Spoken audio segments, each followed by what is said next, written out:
If you're struggling with trying to get to sleep because you have sciatica, this video is going to go through the top 5 ways that you can get to sleep tonight, take pressure off your spine and off the nerve, get relief, but also heal. Get to the point of healing. I'm Dr. Matthew Posa. Welcome to my page. This page is dedicated to people and families with tips and tricks so they can live the life they were designed to live. So don't forget to like, subscribe, and share this information with the people that we know need it the most.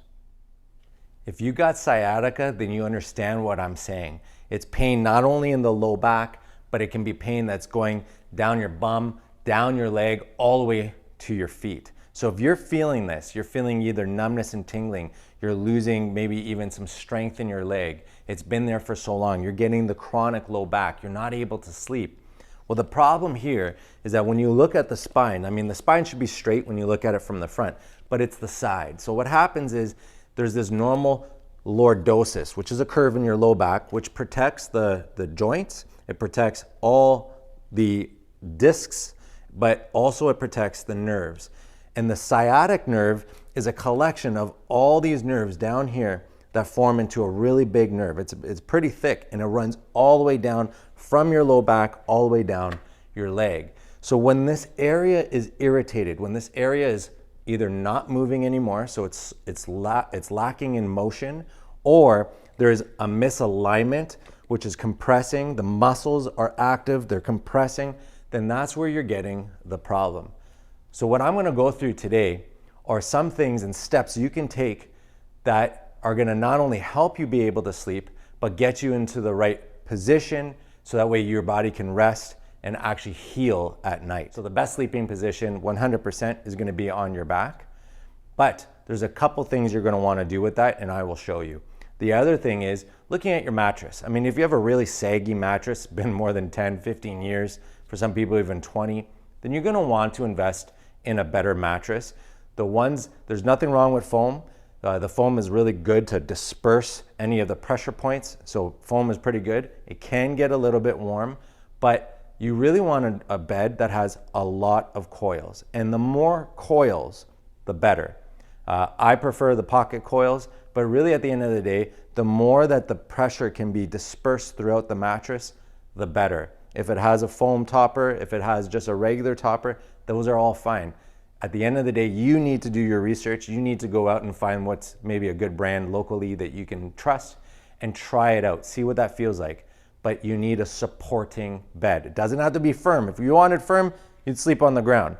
You need a bed that is going to support you. So that would be number 2. The other one that's a really common advice that you're going to hear anywhere on the internet is going to talk about using a pillow. So you can use a pillow either between your knees when you're on your side, or underneath your knees when you're on your back. That is great advice. I would 100% back that up. You need to try that. And the other advice would be to use heat. Heat is a really good way to make sure that the muscles are calming down, they're relaxed, they're getting lengthened, and it's going to stop the compression on that nerve. But one other step to that would be make sure that you're taking some type of magnesium supplement. Magnesium is a natural muscle relaxant. It's really good for a lot of other things that we can go through later, but the reality is it's really good for your muscles, and your muscles love it. It is a natural mineral, and taking that supplement would be very, very beneficial. Make sure to check with the local brand that you're using, or if you have any of those questions, leave it down in the comments below and I'll respond to that. But let's go through the other things that you can do in order to help. Let's start with the sleeping position and putting the pillows. When you're sleeping on your back, one of the things that you want to use is a pillow that you could put underneath your knees. And what this will do is it'll elevate your knees up. And what it'll also help to do is flatten your back. Now, why that's important is because most of the people's issues come with their back being too rounded, they're too tight, and that compression on the nerve is what's irritating everything, and that's why you're getting it down your leg. So when you're laying on your back, having a pillow underneath your knees, you can even have a couple pillows, even if it goes up like this, as long as the back goes flat. What you'll notice is that you're getting a lot less compression, and you'll be able to sleep a lot better. So that would be the first way. Or the second way is if you're sleeping on your side. So if we flip over to the side,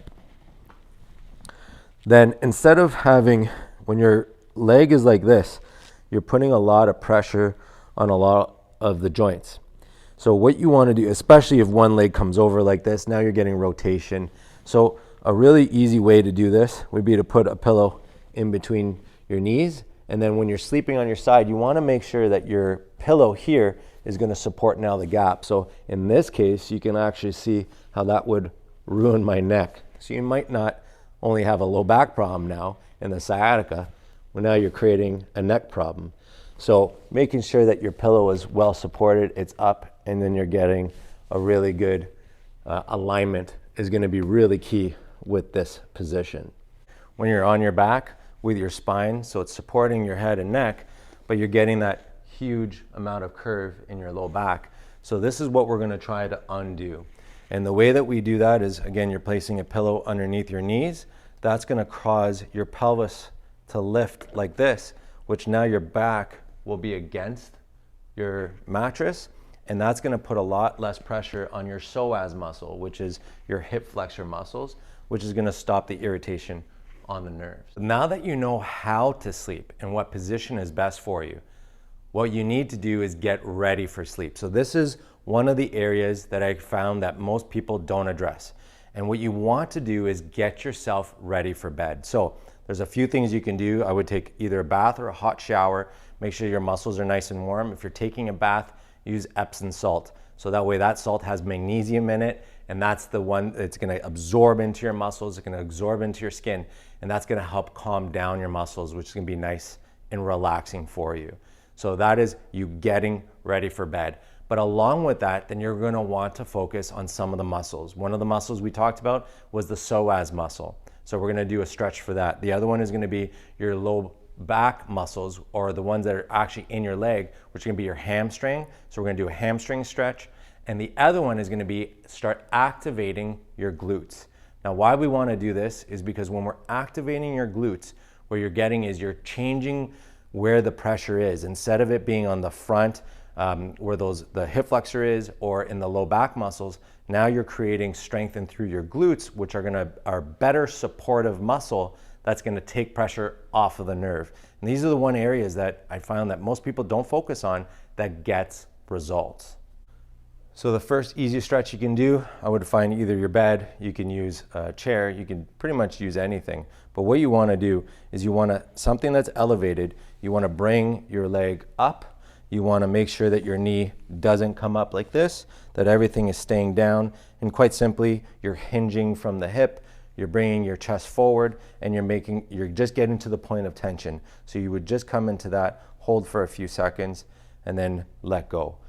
One of the best things you can do though, if you can hold it, would be to hold from 30 to 40 seconds, because then you're getting the neurological changes in through the muscle versus just the stretch. So if you can hold that for 30 to 40 seconds. Now, if, a tip here would be if you're going forward and your knee starts popping up like this, you've gone too far. You've overdone it. You will feel the stretch, but the point is not to get into that pain zone. You want to just do a stretch. So bring this down, hold until you feel it, and that's for me. That's it. That's all I need. My hamstrings are pretty tight, so I'll just hold that like this. If I want to overpressure, I push a little bit of pressure down. But if you can hold that for that 30 to 40 seconds, then you're gonna start seeing changes there. Doing the psoas stretch is pretty easy. These are the hip flexors. We've gone through this in a few other videos, but what you wanna do is you wanna get yourself into a kneeling position. So one knee down on the ground. If you're unstable, if you have problems with the hips or anything like that, this is where you do wanna be very careful. I would have something either nearby, so either it's a bed or it's a table or if it's a chair or somebody else. But you wanna have something there, because what you wanna be able to do is step out a little bit. So you're gonna step out with your foot. You're bringing your pelvis forward. So your pelvis itself is coming forward, but you're not coming forward like this.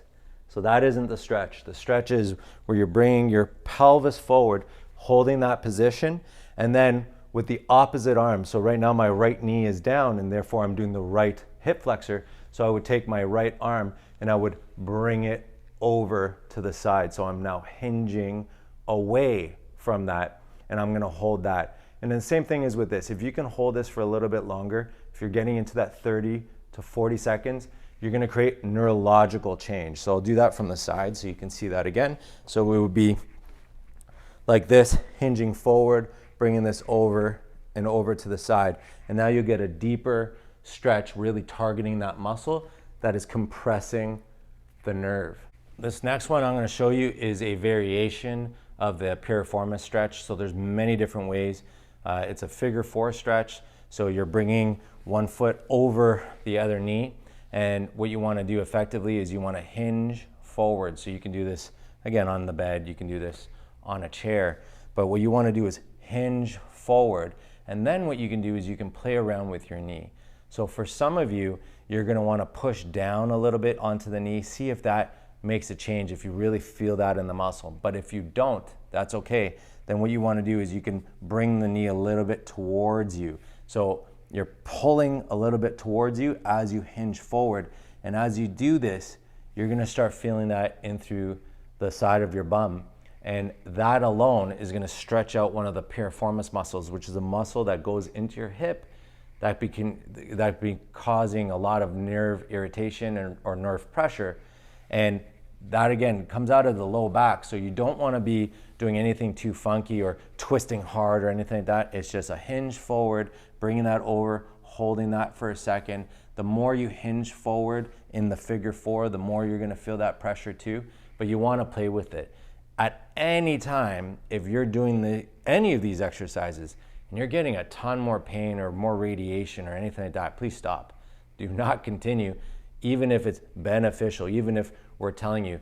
The point being that you're gonna probably want to get that checked by either your family doctor or with a trained spinal expert such as a corrective care chiropractor. So you're gonna bring that forward, you're gonna hold that for a second, and then release. Same as all the other stretches today, we're gonna be looking for that 30 to 40 seconds, so that way we're creating that neurological change that we're looking for within the muscle itself. Because we're focusing on the low back here, we're focusing on those nerves. A lot of the times, if the bones are not moving, then this is an area that you're gonna want to address. Not only with the person taking care of your spine, but at home, you can be doing this. And this would be one of the stretches where you bring your leg over. You're not gonna lift your bum off. You're gonna keep everything down, and you're just gonna be turning your body, holding that for a few seconds, and then releasing. And then you're gonna repeat that on the other side, bringing the leg over. I'm putting pressure this way as I'm turning, and I'm doing this seated. You can do this, you could do it seated, or you could do it on your back. You could do it on the floor. Really doesn't matter where you're doing it. The mechanics are probably the most important part here, and it's that you're not lifting your bum and you're not creating excessive twist, or you're not actually gonna hurt your disc. Because if one of the reasons why you're getting the sciatica is because there's a disc problem, the last thing you wanna do is over-rotate your spine and make that worse. And this next one that you're gonna do, and the last one, is gonna be to activate your glutes. You're gonna lay down, you're gonna bring your arms down, and you can either bring them in front of you like this, you can bring them down by your side, but what you wanna do is you're gonna squeeze your bum, which is gonna lift your shoulders. So you're doing, this is like a variation on the Superman. And so you're gonna squeeze your bum, lift yourself up, hold for a few seconds, and then bring it back down. Now the key with this is that you're not using your arms to push up. You're purely squeezing your bum and getting as high as you can, holding that for a few seconds. And then with your head, I want you to look forward, not down. Don't have your head like this, but you're not also going like this, creating a strain. So it's a hold up. And with this one, we're gonna get you to hold this for 5 seconds and then release. 5 seconds, and then release. You're gonna repeat that 15 times. And the reason for that is because we want to build up some of the strength in the muscle, but also we want to make sure that the muscle is active. And the more active your glute becomes, the more that it takes pressure off some of the other supporting muscles that are compressing your nerve. Try those at home. Before you go to bed tonight, make sure you have a good routine. You're gonna decompress your spine, you're gonna activate those glutes, and then you're gonna lay in bed. When you're laying in bed, you're focusing on your position. You're gonna be supporting your position using some pillows, and that's gonna help your body be able to decompress, but more importantly, heal. I think it's important to say, if you are struggling and this is an area that you know that you need help, then reach out. Reach out to either myself, I can recommend either a corrective care chiropractor in your area, reach out to your medical doctor or your family physician. Get help, because there's so many different reasons for people's low back pain, for sciatica, that you want to make sure that you're finding the cause of it and then you're addressing it that way. These ways of doing it are great support ways. These are good ways to make sure that you're getting in the right direction, but a lot of times you need something else to help. And this is where I would highly encourage you to do that. So if this information has helped you in any way, please leave a comment down below. You can always ask questions, but more importantly, don't forget to subscribe to the page, as every week I do put out more and more videos to best help you. Until next time, we'll talk to you later.